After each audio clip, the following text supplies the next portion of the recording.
So we're talking about Nelly's Confessions. Talking about Nelly's Confession. That would be a podcast series. That would be a whole different series. This is the Bowls of Life podcast. I'm Tyler. And I'm Virginia. As we've gone through life, we've learned something important. Life is messy. Like when I turn record on, the get moments for Virginia not knowing that we're recording a podcast. And, you know, it's complicated and stuff. But we've also learned that we can create tools to help us jump into the mess of life and make an adventure of it. Welcome to our messy adventures of faith, family, and food. Yes, we are in the middle of a series on creeds, confessions, and catechisms. We just covered the 4 creeds. We did that across 3 episodes. The Apostles' Creed, the Nicene Creed, the Chalcedonian definition, which still falls into the creed, even though it's called a definition, and then the Athanasian Creed. So we covered all of those, and essentially it's like, what are the basics of faith? And it spent a good bit of time focused on who is Jesus in the grand scheme of things in this whole Trinitarian conversation. So creeds, basics of faith, and kind of Trinitarian theology. Yeah. So now we're getting into confessions. We're going to talk about the very first confession, or one of the earliest, like, big confessions anyway, in this episode called the Augsburg Confession. Augsburg. Oh, man. It's a German word, or a German town specifically. And so we're going to talk about that one. So where the confessions are in, like, they start popping up arguably as early as the late 100s, but really centered there in the 3, 4, 5 into 600s. That was the creeds. The confessions start showing up in the 1500s. So, you know, we're doing a time jump here of like 1,000 years. So there's plenty of church history. We're just glossing right on over. But to talk about the confessions, we really are talking about the Reformation. So that will actually be a little bit of the first portion of this podcast, is just like setting the table of the Reformation. You piqued my interest. Okay, good. I'm glad to have piqued your interest. So the conversation is shifting here from who's Jesus and what's it mean to believe in him to more along the lines of how does salvation work. So we're getting more into the nitty-gritty details of what it means to believe in Jesus, essentially. All right. Creeds are shorter. As we saw, like, even the longest one, the Athanasian Creed, you still read that, having never read it before, in like 4 minutes. And that was reading it out loud. If you'd have read that in your head, you could have done it in 2 minutes. Confessions, on the other hand, this one, when it was read aloud for the very first time, was over 2 hours in the very original reading of it. Me listening to it on time and a half, because I did not read it in its entirety. I read a lot about it, read several summaries about it, did not like put my eyes and read it from start to finish, but I did listen to the entirety of it. That took about 50 minutes to listen to it. I think it's funny because we do audiobooks today, and it's like, I'm reading this book. It was like, are you reading or are you listening? You're listening. You finished a book, and I will not take that from you. Yeah. I have finished several books on audiobook. But listening is still good. Yeah. Like for the brain and all that. They are different mediums, though. Yeah. And as not Neil deGrasse Tyson, that's who in my head. Oh gosh, now I can't think a person of him right now. It's going to bother me. I'll think of it later. Anyway, the message is, or the medium is the message, as the saying goes. The medium in which you experience something is the message itself. It's the difference in reading and listening and watching and all the things in between there. The medium in which you intake something, it informs just as much as the actual content itself. Okay. Whether you've read it, listened to it, or watched it, the way in which you intake it informs you and the way you perceive it just as deeply as the actual content you took in. You took in. I made it words. You were making me explain this on the spot, and I was doing my best. Okay. Yeah. Sorry. still maybe don't fully understand. It's a difference in reading a book and watching a video about a book. Yeah. You experience it completely different. So you're saying it's different. Yes, and it's impacting you completely differently. Yeah. Yeah. I got it. Yeah. Sorry, that's a whole side tangent of conversations that I wasn't planning to have. What are we talking about? The Augsburg Confession. Okay. But let's talk about confessions in general. These are written statements declaring, here's what we believe and why we believe it. Maybe like three big purposes of them. They're teaching tools. So, that teaches anybody, but especially new members of a church and pastors as they're training to become pastors. Did you? These specific confessions, no, but I took more than one class that was essentially Christian theology. And then even the classes that weren't Christian theology were Christian theology. But did you look, did they bring up confessions? I don't know. Like, we talked about their existence. We did not necessarily read these confessions, though. Okay. We studied more systematically and, whole side tangent of things. They're unity documents, so that's the purpose of these. So they're creating a shared language and understanding of who it is and what we're about. They're also boundary markers, in that it's saying this is how we are different from these other people. That confessions do that. They help us know the difference. For us in the modern time, it's kind of like the mission statement of a business or even a church. Mm-hmm. It's like, hey, this is who we are.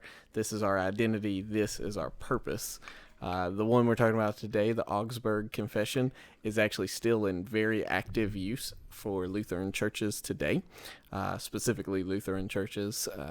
And that's who put it together, was the Lutheran, we would call it, denomination at this point. And we're going to get there and define plenty of these things. Okay. So why should you care? Yes. Is because these aren't just academic exercises in how cool can we make our theological words sound, or how many Latin phrases do you know about the Bible? Plenty of that's in there, sure. But more importantly, this shaped how millions of people have worshiped for, where are we? 600 years removed almost from the Reformation. It happened in the early 1500s, so now we're in the 2000s. So 600? Not quite 600, 500 and something. It happened in the 1500s. Yeah, the start of it would be. Is that right math? That sounds right, but 17, I'm mathing it. Yeah, 1517. So yeah 525 years. If straight from 1500. Okay, so.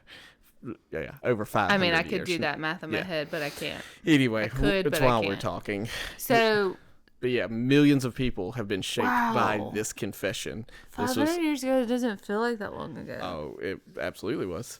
But it is, yeah. It's not only how we worship, how we understand salvation, and how we face death. It's all been formed by this confession and especially the next one we look at. I'm just stumped right now. Well, the printing press. Was it the Industrial Revolution? What was it? The Industrial Revolution was in the 1900s, to be clear. That started in the 19-teens and really started thriving in the 1920s.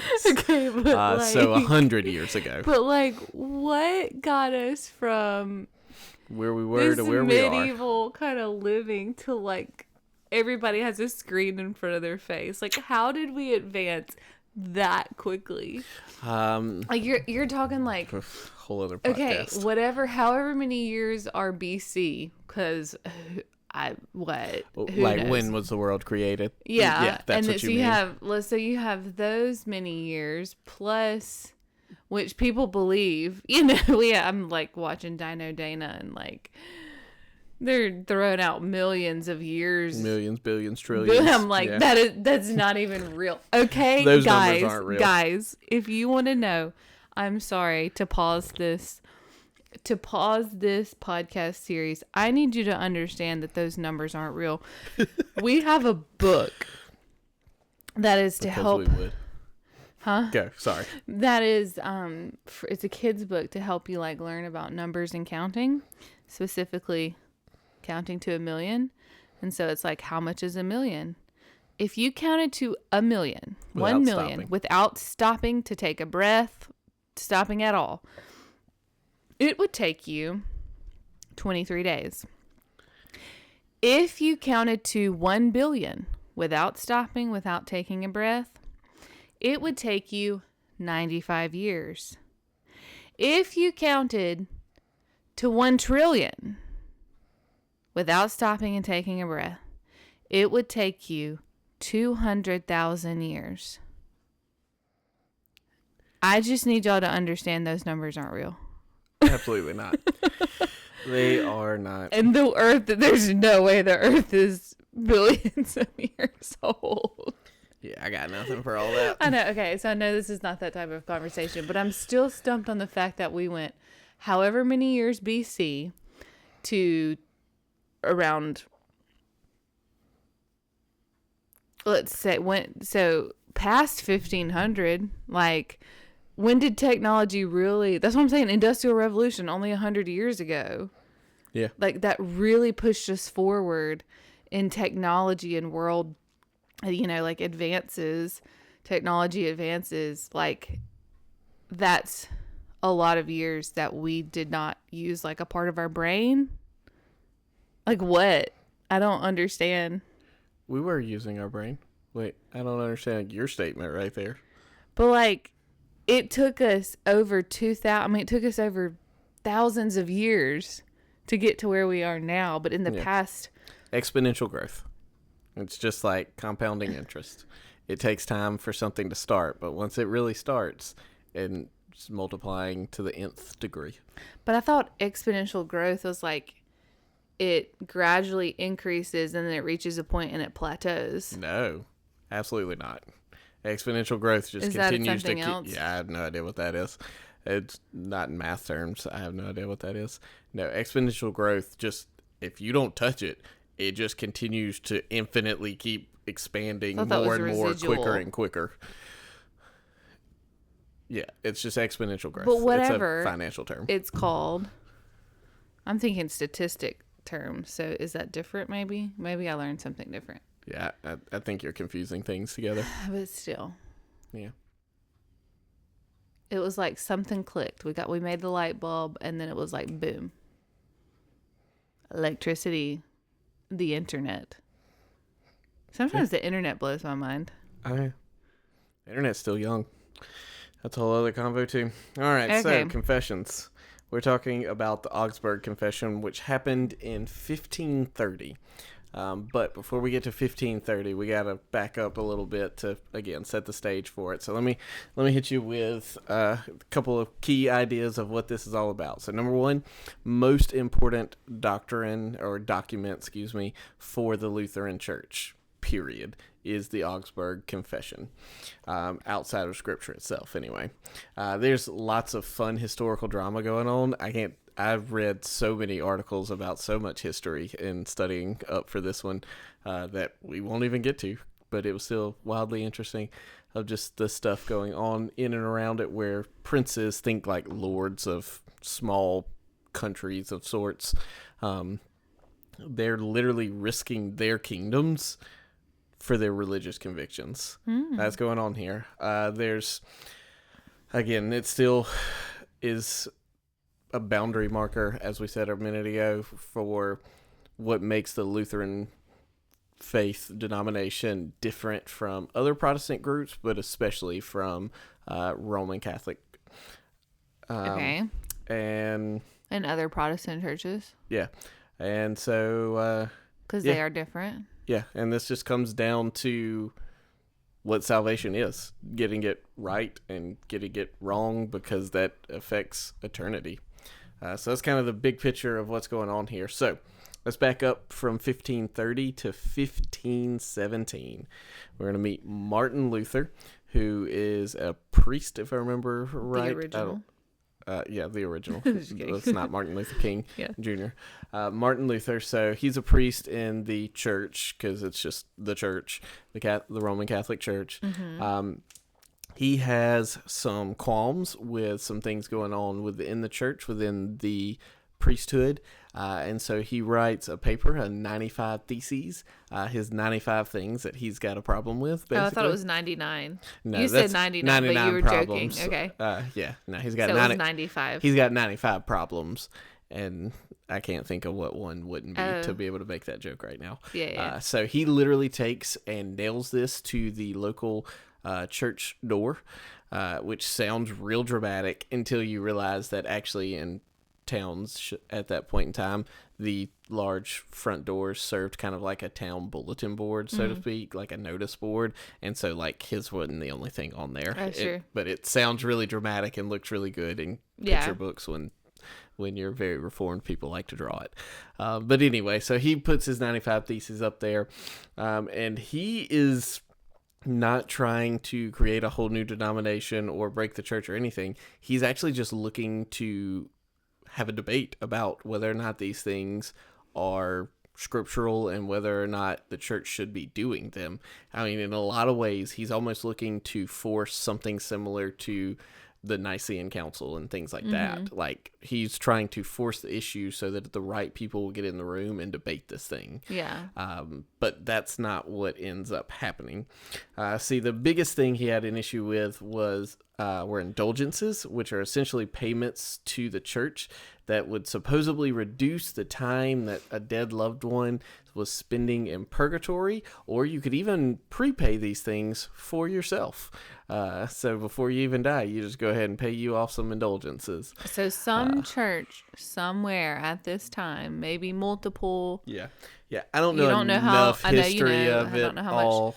But like somebody was literally saying, give us money so that your loved ones or yourself will spend less time in purgatory. Purgatory in the purest sense was the idea of it is it's a place that is supposed to be in heaven for those who are going to heaven, essentially, where you're kind of purified and prepared to be in God's presence. So it's kind of the middle spot between life and eternal life. But different from Sheol. Yeah. Maybe. We're not sure. Yeah. We're not sure. Yeah. It depends on your thoughts on some of those things, I think. Okay, so, but like, this is like Jesus flipping the tables because they were taking money from people in the marketplace. I mean, in the temple courts. The temple courts, turning it into a marketplace. Yep. Yes. And keeping people from worship. Yep. So it's kind of similar, but like they were taking money from people. Yeah. And like I would have a problem with that too. Yeah. I mean. Yeah. So there's supposedly a sales pitch from somebody who was very pro indulgences, guy by the name of Johann Tetzel. Yeah, there we go. And his slogans essentially was, as soon as the coin in the coffer rings, the soul from purgatory springs. This sounds like prosperity gospel kind of stuff we're dealing with today. Yeah, and it's one of those things, like, again, I don't know enough about it to know if this is something that guy actually said or if it's something somebody, like, said he said to make him sound bad. But nonetheless, clearly enough is going happening. on that Luther has a lot of issues with this, and for him, it feels like salvation has been turned into a business transaction, which is not what salvation is. Absolutely so therefore, people are not actually being saved. Yeah. So it was October 31st, Halloween, which I don't think was Halloween at that point. Right.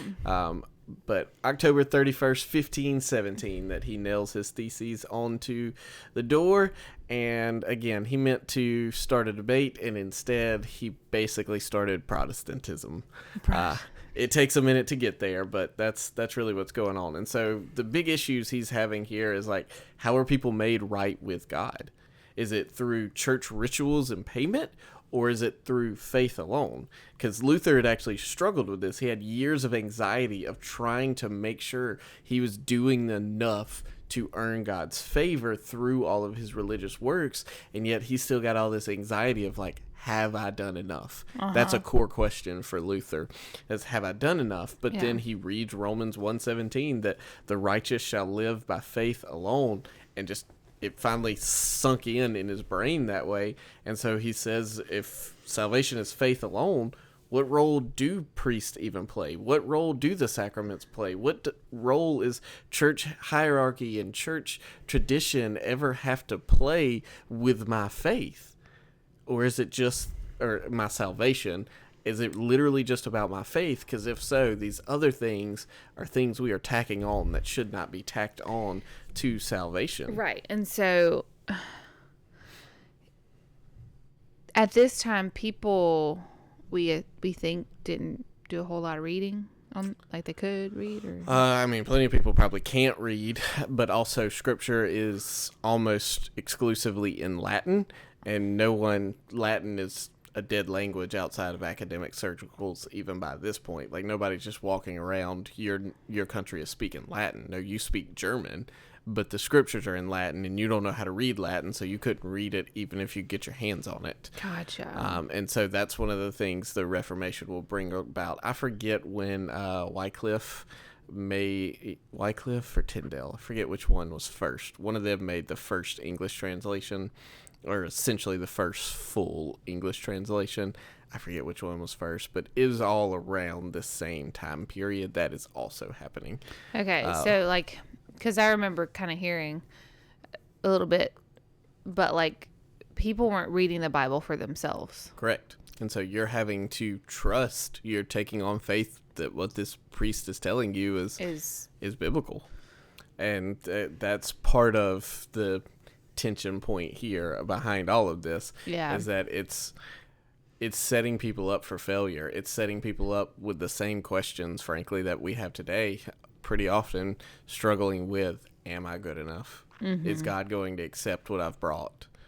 And that's not meant to be the question, but it easily devolves into that. It's almost like there was a sense of corruption possibly in the absolutely. church. No question. As well as this sense of trying to control people. Yes. And maybe for the greater good. Like, we want you guys to be doing the Christian biblical thing. Mm-hmm. So we're going to control the information that you receive. Yeah. That's what it sounds like. Yeah. There's definitely some of that. But then it's corrupt because we're sinful, and so people start taking people's money. Yeah, very much so. Yeah, and so all of that exists in the under the banner of countries that are within the Holy Roman Empire. And you say, okay, so like Rome? And technically not really. So we've talked about the East-West split through this series. You asked what East and West was. Mm-hmm.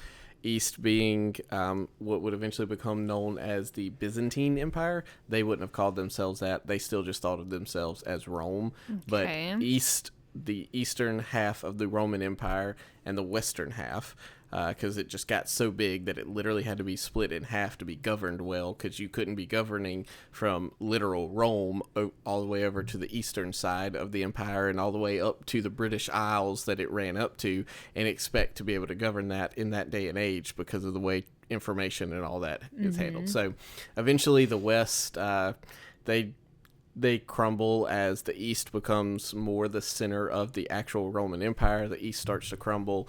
France, Gaul is what it was called. Gaul is France and into Germany. They started revolting against the Roman Empire, and they essentially lead to the fall of the Western Empire, the western half of the Roman Empire. Okay. Which is Italy all the way up through Europe, basically. So the kind of top part of the Mediterranean all the way up through what we call Europe now.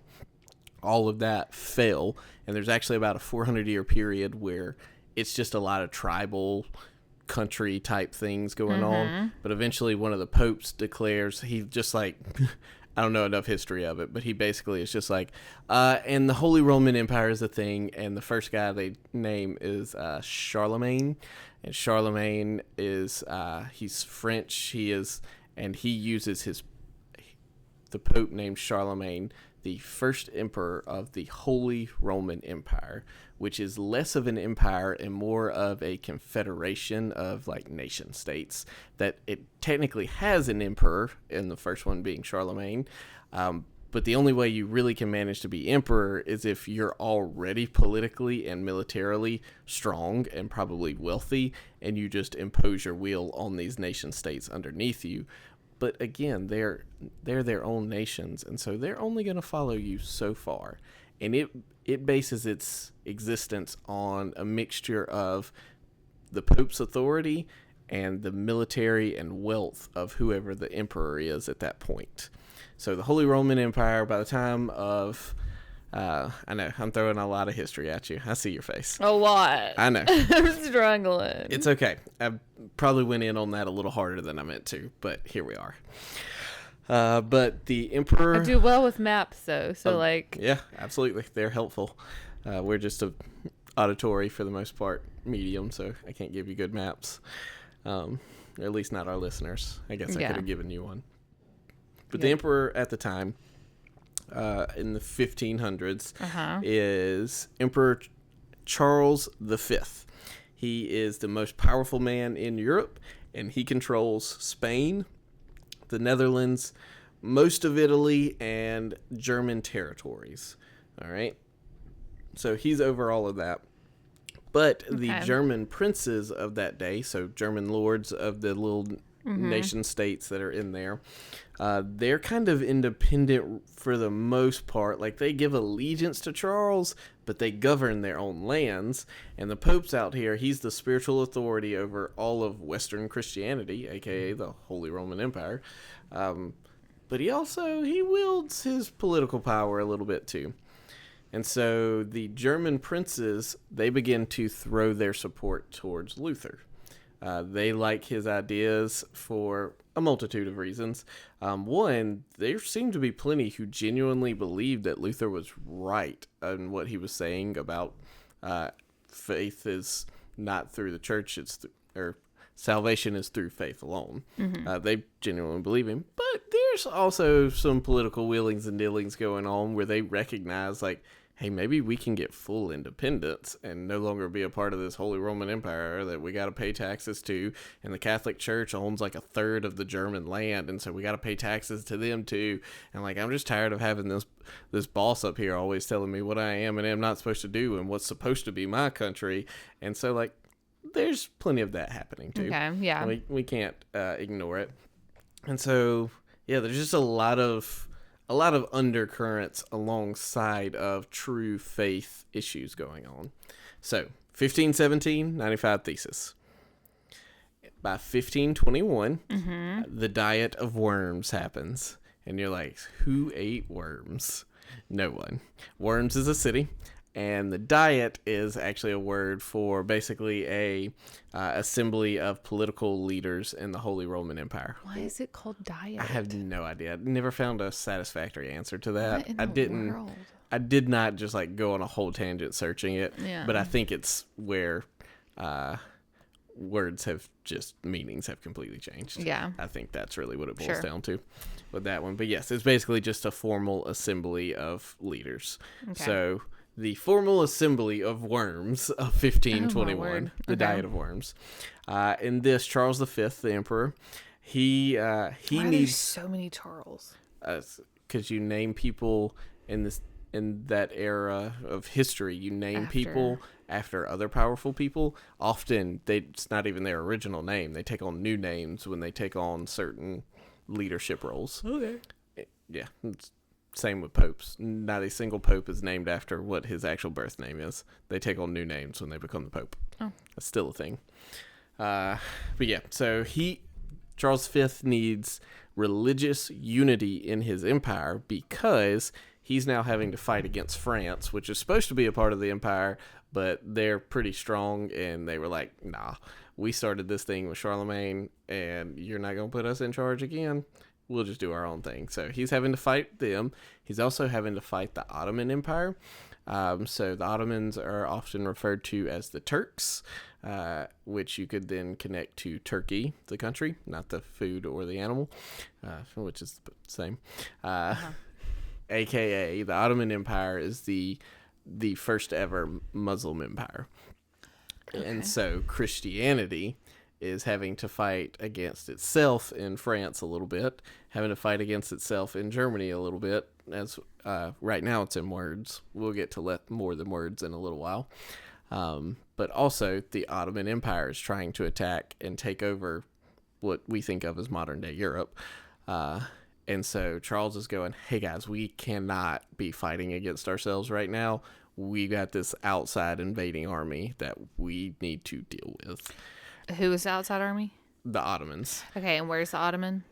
Turkey, modern day Turkey. Is that Eastern? Yeah, it's more Eastern. So that would make sense. Yes. Yeah. Yes, the Ottoman Empire is actually what ultimately brought the end of the Eastern part of the Roman Empire, the Byzantine Empire. The Ottomans came in and just wiped the floor. And so by this point, they have wiped the floor. The Eastern Empire no longer exists. And so when we say East and West today, like we're like the Eastern world, the Western world. It is based from this It stuff. is based from this. Okay. Yes. That was kind of my question. Yeah, we still draw... The last time. You still draw didn't that know, lines. But yeah. now we know. Okay. Basically, when we say the Western world, we mean Europe and America. And, well, Australia, right? Is that counted? Which is You're counting mostly... that in Europe. I mean, they're still English. They just don't like to be that. Well, you said North America. You said America. Yeah, like America. North America. Yeah. Sort of. I mean... Canada. Yeah. Right? Yes. Yeah. But, yeah, North America, yes. I will say yes to North America. Yeah. We have Central and South, so Yeah. you're not counting those. Some people would, some people wouldn't. I don't... Gosh. Yeah. I don't know. Some of that comes down to racism, if we just really Yeah, want... I was trying not to say that, well, I but was then like, it's just is it really about Yes. location and just about... Yeah, it's about racism and also faith-based things. Yeah, to I know. some That's extent. kind of... That's why it doesn't make sense to me. But yes. Yeah. It's a whole deal. Yeah, that's... Welcome to our broken, sinful world. Okay, come on. So, Okay. yeah, he needs a united army. So, Luther is basically brought up, and they're like, recant everything you had said, or you're going to be a heretic and outlawed. And he makes a famous statement of, "Here I stand, and I can do no other. Wow. I cannot and will not recant." And so he gets named a heretic and an outlaw, and is actually determined as a part of the Diet of Worms edict that anyone can kill that man legally on sight. Ooh, wow. Just anybody.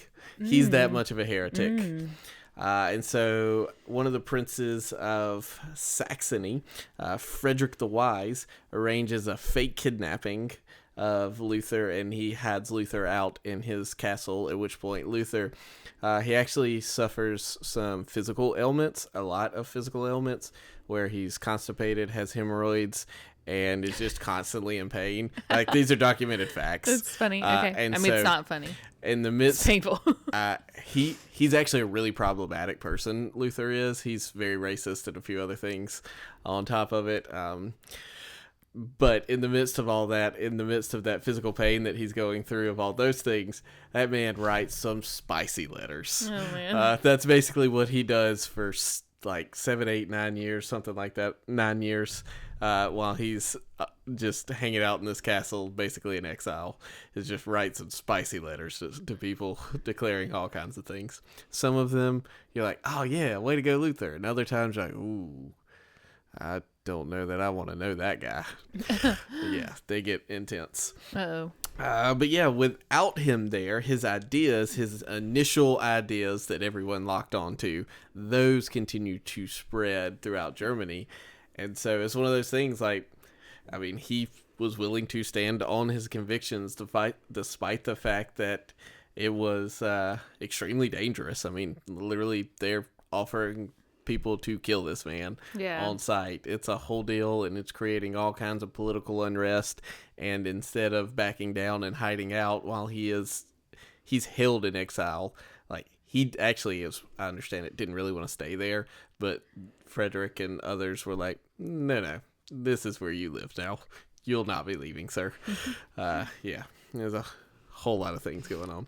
But yeah, so that happened in 1521, the Diet of Worms. So for the next 9 years, it just spreads. The German princes start shielding Luther in every kind of way they can. priests start marrying, which was one of his sticking points, is why are we making priests be celibate? He said there's nothing that says they have to be in Scripture. Does Paul say if you can be, do be? Absolutely. He said, but it's actually causing problems because plenty of these guys don't need to be, and it's creating issues. So there's lots of things around communion that I never fully understood as I was reading up. There's all kinds of things happening with Mass, aka church services, where they start happening in German so that people can actually understand them, because it wasn't just Scripture in Latin.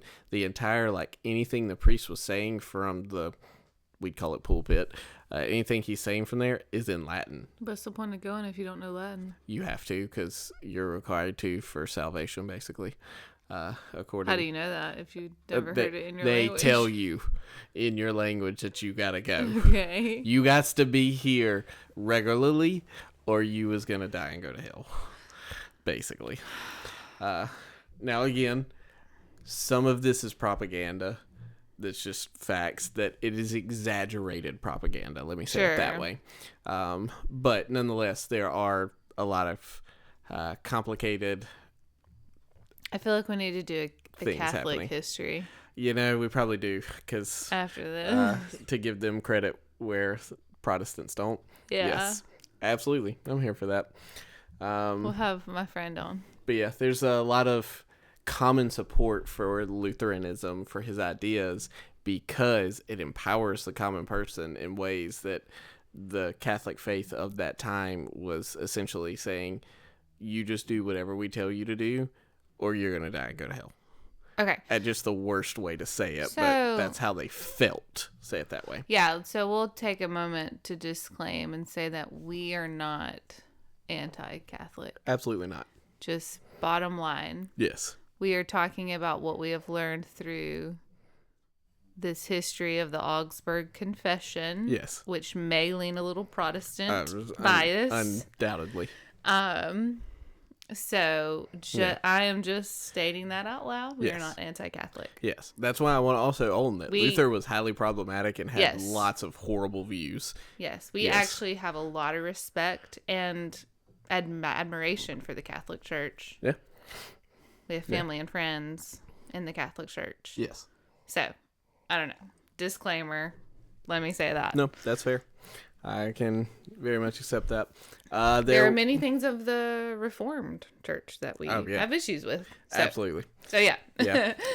Another one of those diets happened in the city of Speyer, where for a brief moment in 1526, they're like, okay, every prince can decide the religion of his territory, which sounds great unless you also know that meant that you as an individual citizen of that territory had to believe or had to adhere to whatever the prince said, whether you actually did or not, or there's a chance you'd get kicked out or go to prison or lose all your stuff. So not for the common person in that sense. But don't worry, 3 years would pass and the Catholic majority would show up and go, we absolutely hate that idea. It's the worst. No. And so we went back to saying, nope, you got to be Catholic or not. And that's just it. And so I just know, whenever I watch or read about medieval era things, it's always there's always this Catholic and Protestant thing going on. Yep. And now you're learning all about it. I have no understanding of what. Yep.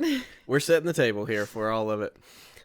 So yeah, that second Diet of Speyer in 1529 is led to what gained us the term Protestants. Okay. So there were 6 princes and representatives of 14 other free cities that formally protested the decision to revoke this religious freedom for a prince to decide what the religion of their realm would be. And so these guys, they protested, and it was the birth of Protestants. This protestation caused them to gain the title Protestants, and it stuck. And here we are 500 years later, declaring that there's essentially the Eastern Orthodox Church, the Roman Catholic Church, and Protestantism. All because these couple of people protested at this decision. Now, I think they should have, and it was great and that they protested that people couldn't choose denominations, again, isn't quite the right word yet in this point in history, but essentially choose your denomination based on your convictions. So 1530 is when some external stuff starts happening. So Suleiman the Magnificent of the Ottoman Empire, so he's the one leading the Ottoman Empire, he is preparing to actually full-on invade Europe with over 300,000 soldiers marching toward the city of Vienna. And so Charles V, he's got a real desperate situation. He cannot fight the Turks, the Ottoman Empire, while his own empire is divided by a religious war. So he summons all these German leaders to the city of Augsburg. And so we're finally getting to our confession. So we're getting to this confession, or to Augsburg, to resolve our religious crisis once and for all. Oh, don't ask me. I'm not going to ask it. I mean, you can say it, but I probably won't know the answer. I don't need to. So he basically gives them an ultimatum of submit to Catholic authority or face military consequences. And so they have all this external pressure to force them to believe a certain thing. And now they have to finally go, okay, is this actually a religious conviction for me, or is this a political conviction for me? Because if it's religious, here I stand and I can do no other. If it's political, you know what? I'm willing to bend because I don't want to face a military in my backyard.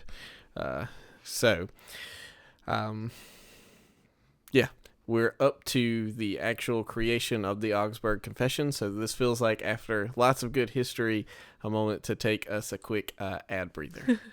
All right. So the Augsburg Confession, it was put together not by Luther, which is interesting because when you go, okay, all of this was started by Luther, obviously he's going to be the one to come and present his beliefs, because everybody's basing around his thing for the most part. But the problem is he is still a heretic, and if he shows up for this thing in Augsburg, somebody could kill him. They undoubtedly will arrest him. That's unquestionable, and possibly will kill the man. So instead, Philip Melanchthon. Melanchthon. Love it. Melanchthon. He steps up to the plate because he's somebody who has been around Luther. He understands. He understands the beliefs of Lutheranism. Okay. And he's actually way more diplomatic than Luther, because again, Luther's out here doing all kinds of spicy writing and nailing it to the church wall. That one was fine. It was just the things he later wrote, and and so he was probably like, I'm gonna stir up some mess. Luther. He knocked it on the door there. He got spicier and spicier, and it's clear at times he also was doing some drunk writing. But there was some I was gonna say neurodivergency, where Probably. He's like, I'm not backing down. I think there was a lot of deep-seated things in him over decades of wondering if he was enough that then came out in a lot of unhealthy ways. Oh, for sure. If we're just being real honest, that man needed a therapist. He had a mental breakdown, or that's not the especially once he was constipated and had hemorrhoids all at the same time. Oh my. Yeah. Anyway, so Philip, I'm just going to call him Philip because I'm not going to keep saying that last name over and over. Philip M. Basically, he wants to present Lutherans as not a dangerous rebels, but as faithful Catholics who are seeking to reform part of the Catholic Church. Thank you, Philip. Which is what it's supposed to be happening. That was Luther's intent. And so he's trying to say, hey, we're not trying to start a whole new thing. We want to look at what we're doing that isn't biblical and say, how can we start doing this the right way? Why don't we talk about him more? Well, that's what we're doing now. So basically, he's got to do all of this while not sounding like a bunch of radicals. A radical. So they take a lot of things that Luther has already written, they pull it together. It's mostly this Philip guy, so we're looking to avoid harsh language. We're emphasizing common ground as much as possible. Ultimately, the Augsburg Confession will have 21 articles of faith, aka what Lutherans believe, and then there will be 7 articles addressing abuses that's happening within the church, aka what the Catholics They would believe Catholics are doing. are what they're doing wrong in the Okay. Lutherans' opinion. Okay. So he wrote it into two versions. There was a German version, that way the princes and other common people, but mostly the princes, could read it. And also there's a Latin version for scholars, because that's the way everything has to be presented in the diets and all that kind of fun stuff, is it's got to be done in Latin, because that's what we do. We put it in Latin. And that's still sort of a thing for the Catholic Church, is my understanding. Okay. Even today. There are some other people who are speaking into it. I think Luther even got to travel part of the way to Augsburg with Philip, and so they're dialoguing a good bit. But ultimately, Philip is the one who writes 99% of this thing down. And so we get to Augsburg. It's June 25th of 1530. Charles wants to very much minimize this whole event, because his goal here is just to look at them and go, be Catholic, like the rest of us, and quit being ridiculous out here. And so he picks this small chapel instead of large hall venues, which is typically where these kind of things happen. Yeah. But the Lutherans are like, no, we're going to read this thing out loud to the public, despite what the emperor may prefer this private session or whatever. No. And so they get a public reading within this itty-bitty small setting, but I think they basically just open up all the windows and doors, and the whole place is just surrounded by the common people listening in. And so, like I said earlier, it took 2 hours to read the entire confession. Wow. And it was read by a guy from Saxony.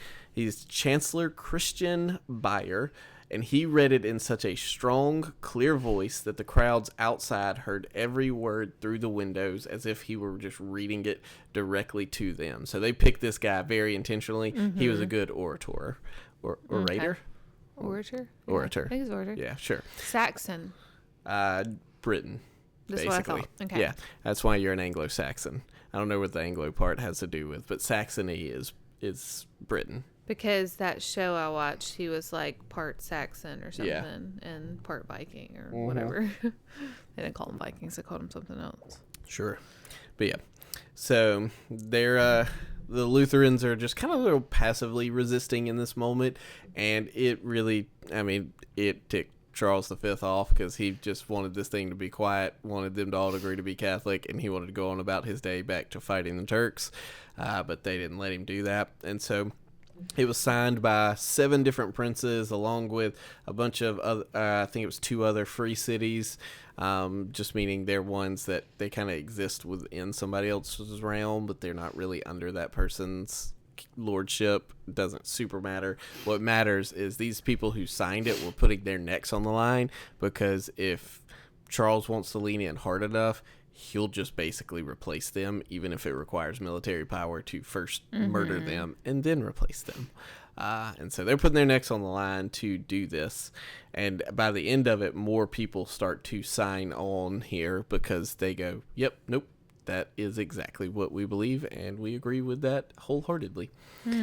And so the heart... Brave. Yeah, it was. Very much so.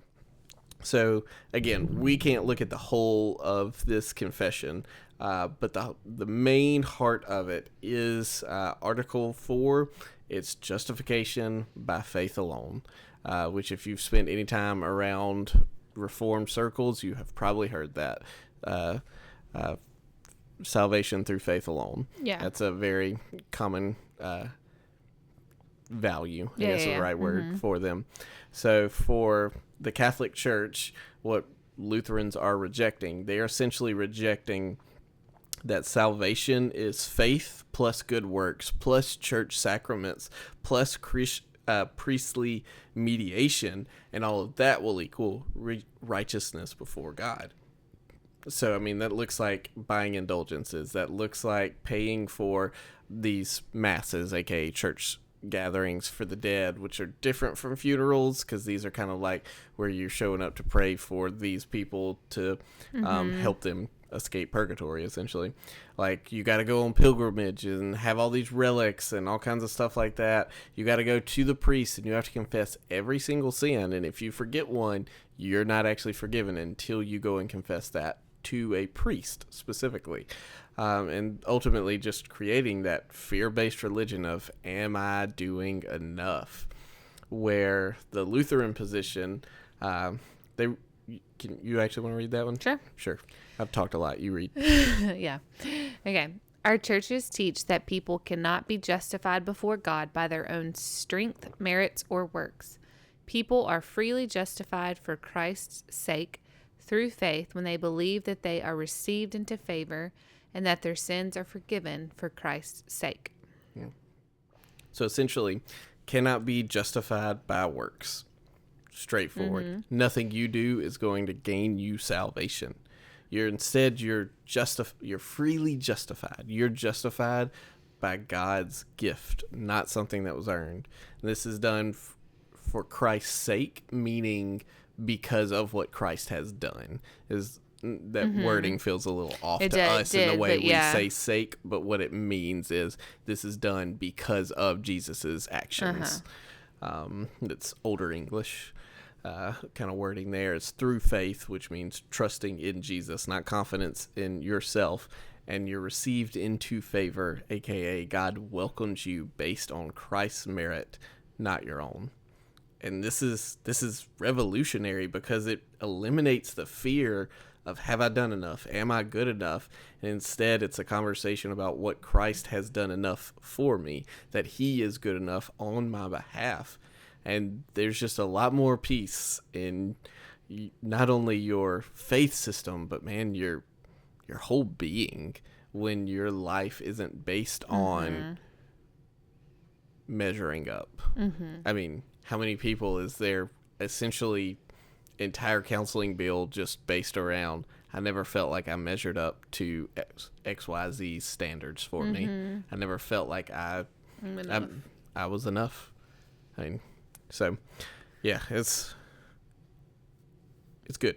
I like the turn of it for that alone. The lifting of the anxiety in that. Yeah. Especially here in the age of anxiety where every influencer is telling you about 5 more things that you need to be doing to make your life perfect. Yeah. I think this is a reminder for our age that ultimately it has nothing to do with what you have and haven't done and everything to do with the one who has done it for you. But that's not all the confession does here.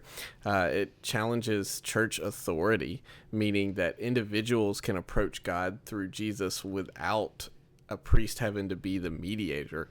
Like, yeah, is church good? Absolutely. I think you should be a part of a church. I think you are not walking out faithful Christianity if not a part of one, frankly. But it's not because there's a pastor there. It's not because there's a priest there. It's because we're just meant for community. Yeah. And so, yeah, it challenges that priestly authority. It puts authority in Scripture as our tangible thing we can hold, but also puts it in, ultimately, in the Holy Spirit, who speaks through the Scriptures. It reduces the church's power in the sense of their ability to force you into doing things. I was seeing the difference as like an invitation versus a requirement. I love that. Yeah, that's I mean, there's commandments. Like, yes. God commands us. Yep. In certain things. Yes.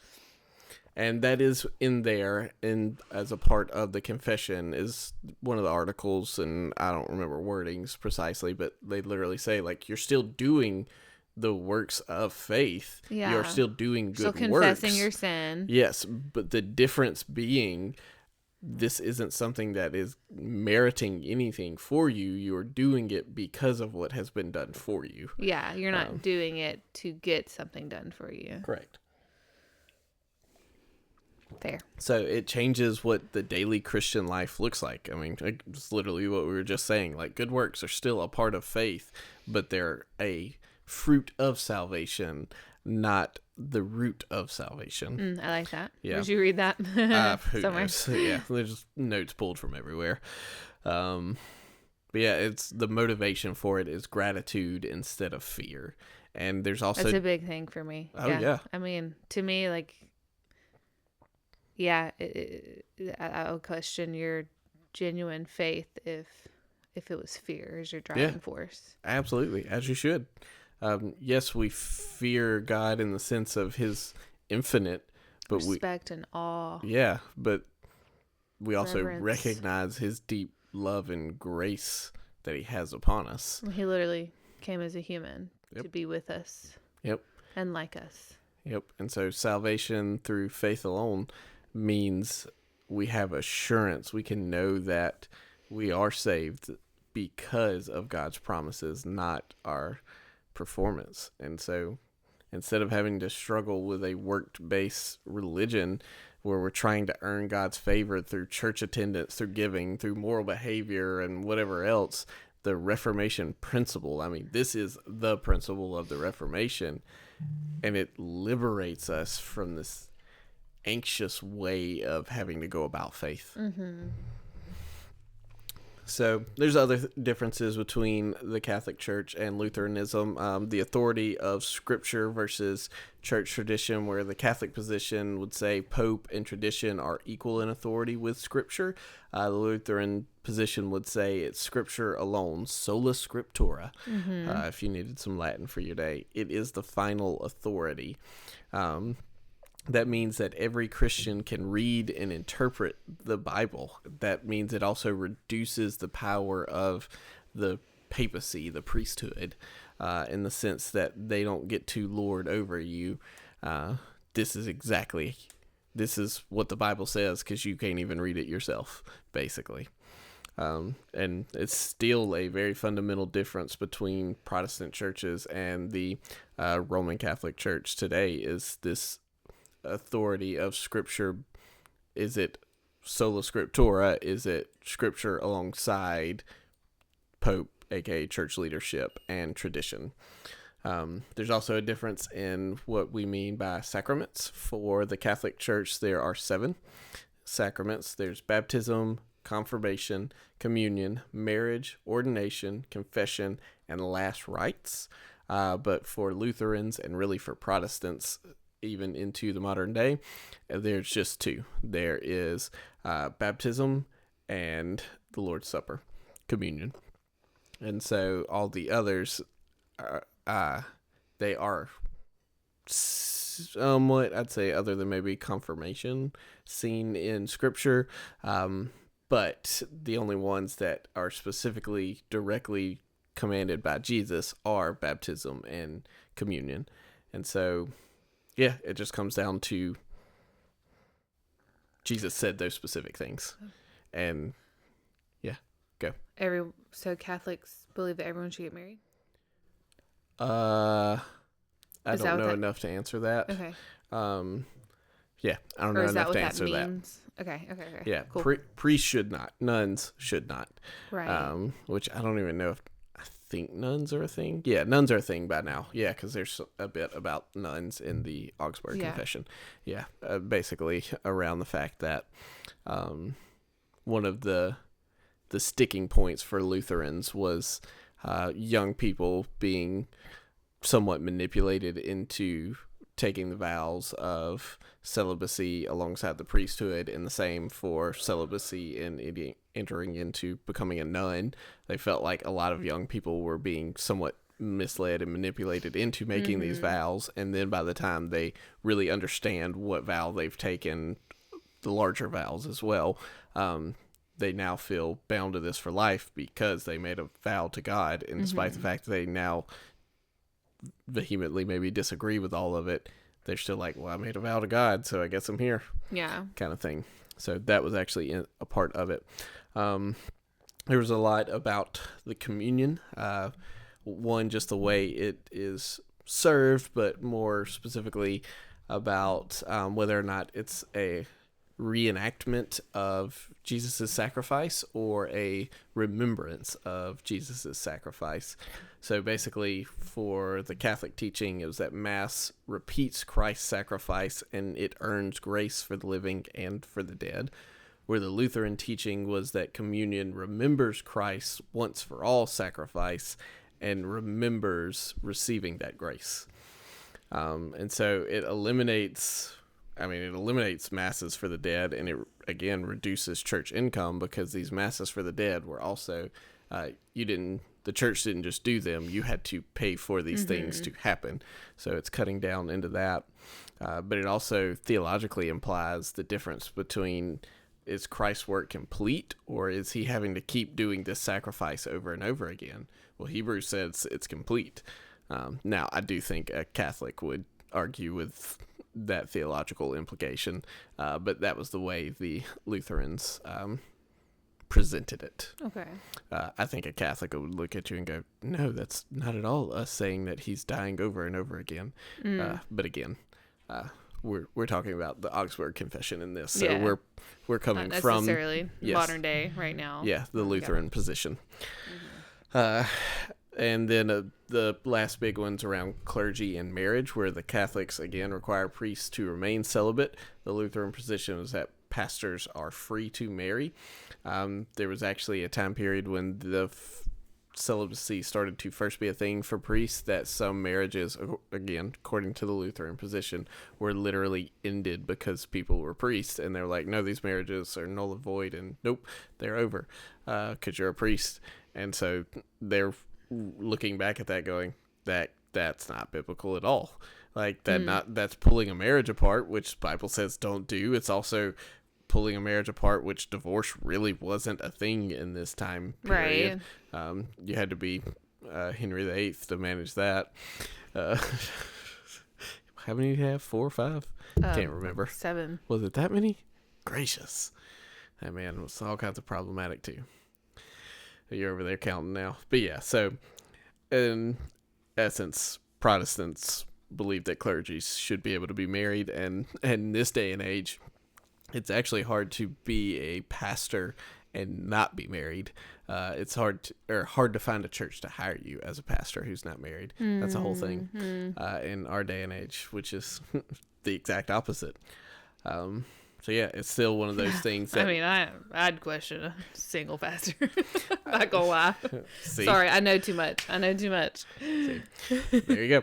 But yeah, that's still one of the key distinctives between Protestants and Catholics today, is whether or not priests should be able to be married. Priests/pastors for our words. But Lutherans weren't just shouting out at the Catholics. They were also shouting out at some of the other Protestant groups that had started to form at that time. So main two are the Anabaptists and the Zwinglies. Zwingli is an interesting one. Actually, where is that word? So I can... Down here. We're going to get to them in a moment. That looks like an African word. Yeah, don't ask me. So Anabaptists think baptism. Anabaptist. Yeah, so not anti. Just make, Anabaptist. Anabaptist. There's a root word meaning that I have forgotten. Yeah, I don't remember either. But basically, they believe that only adults should be baptized after they've come to faith, which sounds very Baptisty to us. Yeah. Where Lutherans hold that infant baptism is valid because God is giving grace to who he chooses to have grace on. And so you can baptize all of them because he is going as babies, infants, whatever, young children, because his grace has already been applied to whom it will be applied, essentially. They would say it a little differently, but that's essentially it. And so it's really, this is all tied back to the understanding of grace. So then what's the point? That's a whole larger conversation that I am so not going to step into in this moment. Yeah. Of Reformed theologies and all that fun stuff. Yeah. But yeah, so for us today, this Baptist and a few others, I think Pentecostals will step into this world a bit, but Baptists primarily still the ones who hold that it's baptism, and a lot of non-denominational churches that are all basically Baptists. Don't let them lie to you about what they are. Anyway, sorry. Other tangents. They just, whole other tangents. Whole other tangents. Yes. Baptists will hold to this Anabaptist position of baptizing people when they come, after they come to faith, where most other Protestant churches follow the Lutheran position of baptizing children, infants, all that fun stuff. Yeah. Zwinglianism. So this was a Swiss reformer, Zwingli. He held the view that around communion, that bread and wine, the bread and wine of This communion. is a man, Zwingli. Yes, Okay. which then forms out Zwinglianism. Okay. He's actually a very influential reformer that doesn't make as much news in our modern era, but Yeah. he was close in impact to Luther.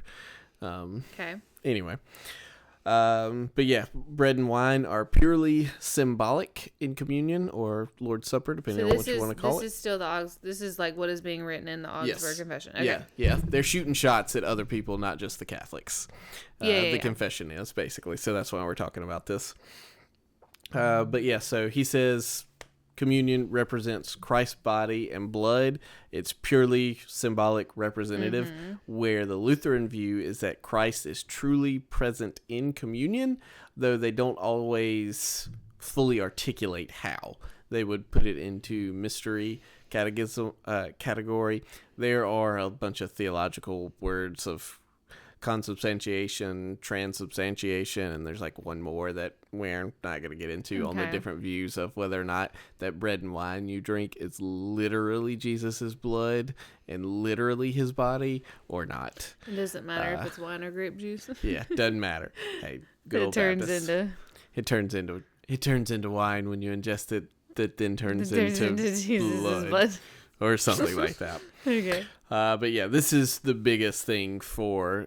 I was wondering when we were going to talk about this. Yeah, for Zwingli and Lutheran kind of distinctions is really comes down to the communion piece. Okay. There's also some church and state relation things and church and world for the Anabaptists, where the Anabaptists, they're basically we should remove ourselves from society. So think like Quakers? Yeah, that kind of world.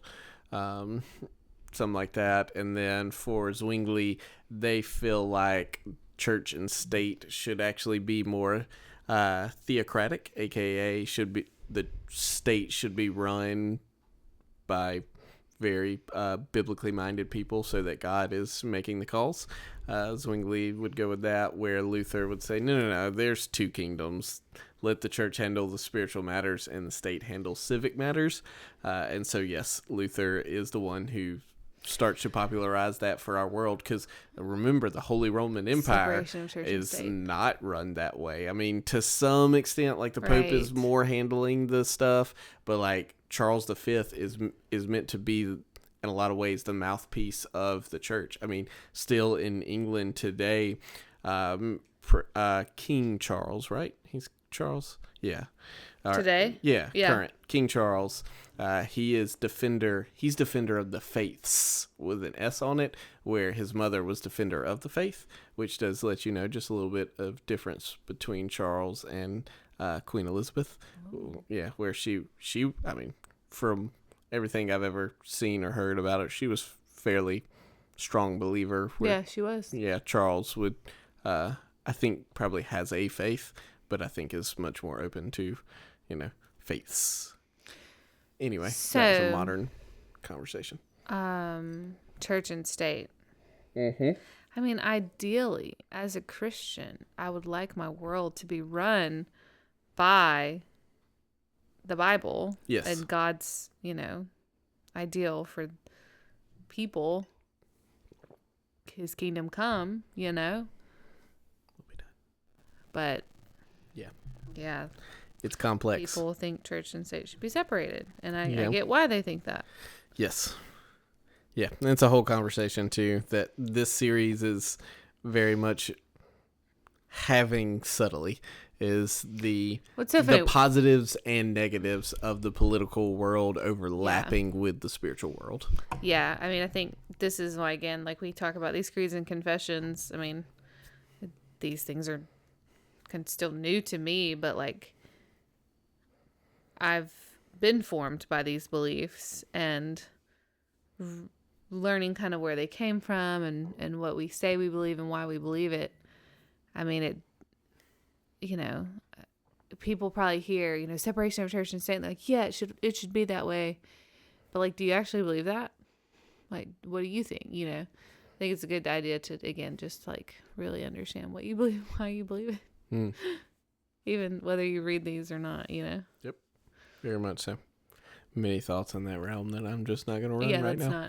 I'm just not going to. Let's take another breather, and then we're going to dive into what happened after the confession was read to the emperor. I remember the first computer I ever played on. It was in my grandfather's office, and the thing was so old that it still required the original floppy disk that would genuinely fold over in your hand just to use Windows Paint. Fast forward 30 years, and there hasn't been a time in my life that I didn't have a personal computer. But despite being a techie guy since day one, there's still a lot of things I prefer to be pretty analog about, and my calendar is one of those things. When I'm planning out the future and trying to decide what I can and can't be a part of, I need all the days, weeks, and months in front of me at one time on a giant wall calendar. And after using several different versions that none of which ever seemed to really scratch all my calendar itches at the same time, I finally decided to design one myself. Now, this minimalist 6-month wall calendar gives you an oversized, uncluttered space to plan, to keep track of your full schedule, and to dream of what the future might hold all at a glance. It comes with a very clean design, some subtle, lighthearted humor built into it, and even a gentle reminder to keep prayer at the center of it all. Really, it's made to bring both order and joy into your life. And since we all know that plans change, I recommend you put it in an inexpensive poster frame so you can use dry erase markers to keep life flexible. So are you ready to plan with purpose?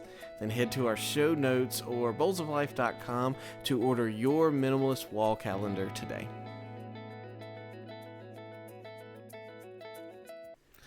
All right, so the aftermath. So Charles V, he was super stoked. He was like, guys, I love it. It's the best. We're going to set up all these denominations, and it's just we're going to all work together. It's going to be great. Not even close. Nope. He just outright rejected it. Was like, this is stupid. I hate it. He laid down the gauntlet and said, you've got until April 15th, 1531. So remember, this was in June 25th of 1530. So he gives them whatever that was, 9 months, because I think basically it went back to some of the popes and things like that, and they also rejected it. And so, anyway, they get a timeline to submit to Catholic authority or face military action to force them into compliance. And so the princes decided they were going to form the Schmalkaldic League. Schmalkaldic. I'm sorry. Yep. Galdic. Yeah, it's a German word. German's hard. So they formed the S League, and basically the Schmalk League. Yes, so it's basically a military alliance of Lutheran territories where they band together for mutual defense, and so it's named for the town where the alliance was formed. And so basically the requirement is that the prince of whatever nation state's going to join up has to affirm the Augsburg Confession. So all the things that were in that document, you got to agree to. And what ends up happening is a 15-year standoff. So they have the Augsburg Confession, 1530. Emperor comes back and is like, absolutely not. You need to be Catholic or face military action. And they say, we're willing to face military action. And Charles doesn't roll up. Why doesn't he roll up? Because he's in a war with France and the Ottoman Empire, which was his whole reason, his primary reason. Sure. He probably had some faith things, hopefully, too. But yeah, the whole reason he needs unity is because he's got these two battlefronts already. Yeah. And he does not have the time to give to Germany for the next 15 years. Wow. But he will eventually reach some treaties with France and the Ottoman Empire, and so it frees up his armies. And then the other thing that happens is Martin Luther dies in 1546, and that is important for the coming war between Charles and the S-League, because Luther was very adamant that war should not happen between Christian nations, essentially. He was very adamant of that, and so, the guy who started again, it's not a denomination at that point, but essentially your denomination is like, hey, you can't fight other Christians.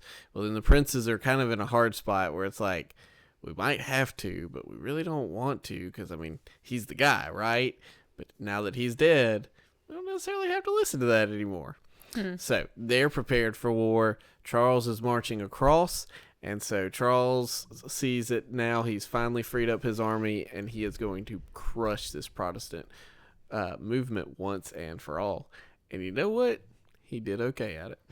The Battle of Mulberg in April 1547 was a very decisive imperial, aka Charles V, victory, because the Protestant princes just could not agree on how to wage war. They all had different plans of who should go where and how should we do this, and they didn't have a lot of unity on that front. I also think there was a decent amount of inexperience from some of them as well. So, mix of things, they couldn't work together. So there was basically a collapse of these Protestant princes where a lot of them are captured, territories are occupied, some of them are fleeing. And so, thousands die in this, and the Protestant movement might be destroyed. But Charles V isn't an idiot. He recognizes that if he just outright tries to bring Catholicism back in after this now, Luther started the Protestant Reformation in 1517, essentially. We're now all the way to 1548. It's been 30 years of this thing. He knows, this is here. And so he has what they call the Augsburg Interim, where he gives a mostly Catholic system with a couple of Protestant concessions. One of the big ones being that priests who were already married could stay married, basically, and communion could kind of, y'all could do communion the way you do communion, fine, so be it, kind of thing. And so what happens is what happens with basically every time somebody tries to please everybody. Absolutely no one liked it. Right. The hundreds of Protestant pastors actually chose to go to prison over compliance to this thing. Okay. And also the Catholic leadership, including the Pope himself and plenty of bishops, rejected all of these compromises. Wait, no, that is not what we believe. That's way too liberal. And so compromise sounds great on the surface, but most often when it's things around core convictions, if it's compromising who's getting to use this toy between our children, yes, we're going to figure this thing out and we're going to find a compromise. That's fine. But a core conviction, whether or not people can be married, how we're going to do this thing that is meant to remember or maybe even make us full-on participate in Jesus' sacrifice, they basically both sides saw the gospel hanging in the balance of whether or not it would survive. Yeah. And so no one liked it. And what ends up happening, so we went from, that was in 1548, 1555. So 7 years later, Charles sends a guy by the name of Maurice of Saxony to go in and basically put down some remaining rebellions. But what ends up happening is Maurice switches sides. I don't know what all his reasonings were, but Maurice switches sides. He actually partners with the Protestants and attacks Charles's forces, and so it forces Charles to flee because he got blindsided. So he's got to flee out of the area, which means he's no longer occupying all of these Protestant territories. It also means people are able to get out of prison because his people aren't guarding these prisons anymore. And so after 3 decades of all this religious war. I mean, it's now been 40 something, or right at 40 years since the beginning of the Reformation, but we've been in basically warfare at some level or another for 30 years now. Everybody's just worn out, and it's just this religious division is now a permanent fact, essentially. And so a settlement was made. I'm not going to read this Latin phrase because I have tried to multiple times, and I know I'm going to mess it up. But essentially, the decision was made that whose realm, his religion. Meaning each prince could choose Catholic or Lutheran faith for his territory. So this is the first time in European history that religious choice became legally protected. There was that brief moment, but it was not really legally protected full on, and it was questionable of who was actually upholding and not. It also meant that people who disagreed with their prince's choice could choose to move to a territory that did believe the same. Now that does mean you're having to uproot your whole life. Yeah. So it would still be a while before whatever your prince believed did not have to be what you believed. But we're getting somewhere. But here's the big limitation. This only applies to Catholic and Lutheran. All the other Protestant denominations, essentially, are still outlawed at this point. Yeah. So there's still a lot of ground to be gained. But nonetheless, it brought it, this marked the end of medieval Christendom. The Holy Roman Empire will continue with Catholics and Protestants underneath the empire for another 3 centuries, 2.5. It actually makes it into the 1800s, the Holy Roman Empire does. But nonetheless, the unity of Western Europe's religion is permanently broken. It does create the foundation for religious liberty, though. And so these kind of things will also lead out some of your pilgrims to cross over on the Mayflower and all kinds of stuff like that. Like, all of this is going on in this same period where it's now becoming legal for people to not be of the holy, or not the holy, excuse me, of the Roman Catholic Church and stuff like that. When did Christopher Columbus sail the ocean blue? 1492. That's what I thought. Okay. Yeah. So yeah, all these kind of things are happening in here, and so it also vindicates the Augsburg Confession as a valid expression of the Christian faith, which is a really big deal. It's now a legally protected document because this document is still used today in the Lutheran Church. As a matter of fact, to be a Lutheran church, you have to hold to the Augsburg Confession. Now, there are a couple of variations of it. Luther did later take the confession and rewrite it himself, and so it's like updated or altered or something or another. Lutherans. Yeah, and so what's the word? Appeal or not appeal? But yeah, addendum. Yeah, it has a title to it. I forget what it was. Updated edition, basically. Yeah. So now Lutheran churches do get to choose which version of it they hold to.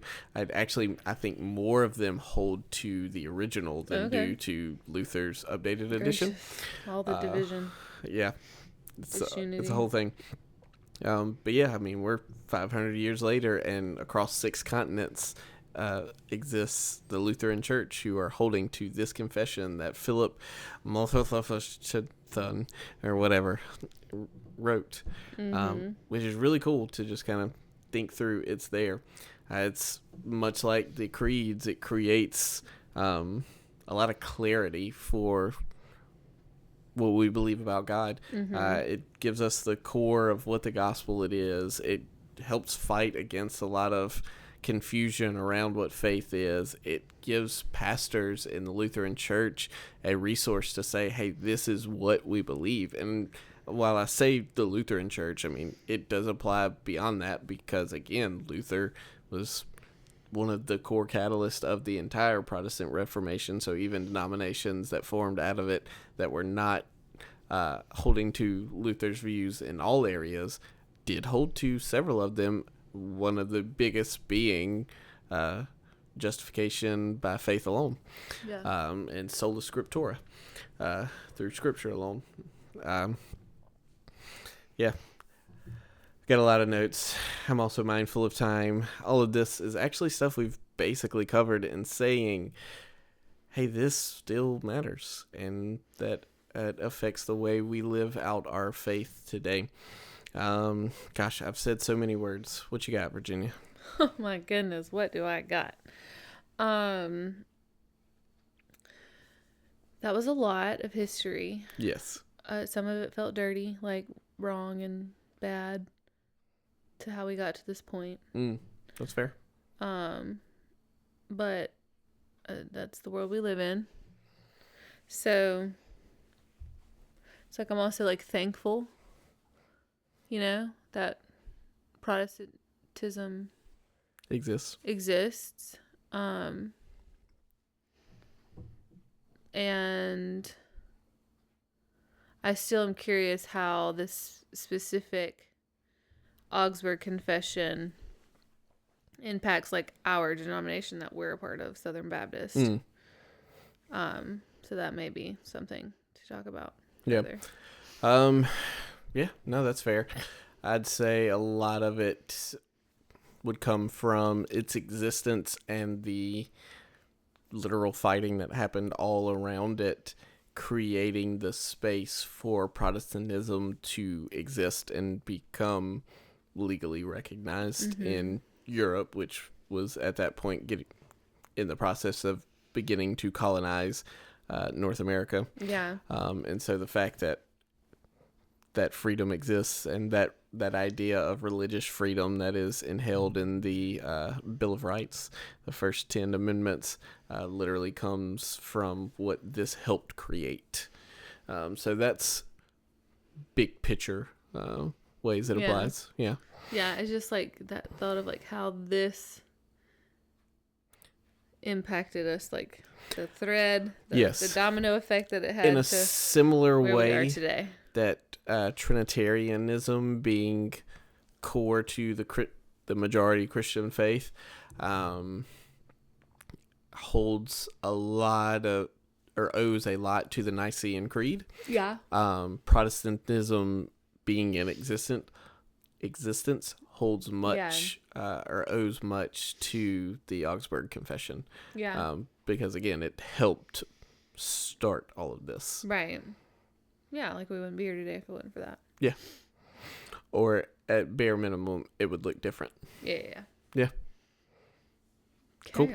So basically, the Augsburg Confession reminds us that some truths are worth risking everything to preserve and proclaim. That wasn't just true for Luther. It was true for many of those who stood and spoke and signed their names and signed up their nation states to be a part of the league that would defend the existence of Lutheranism.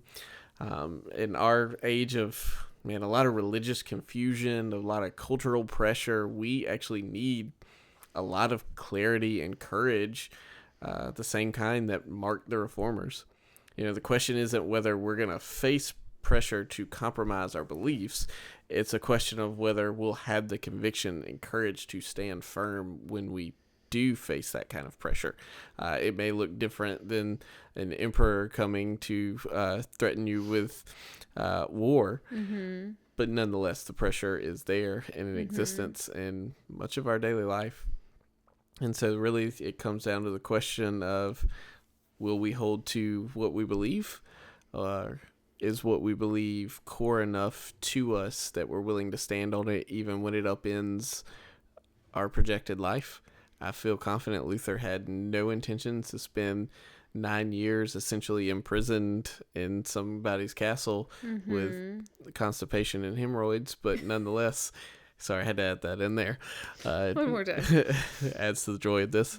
That wasn't the course he had set out, but I suspect Luther was okay in the sense of his convictions were heard and changed lives.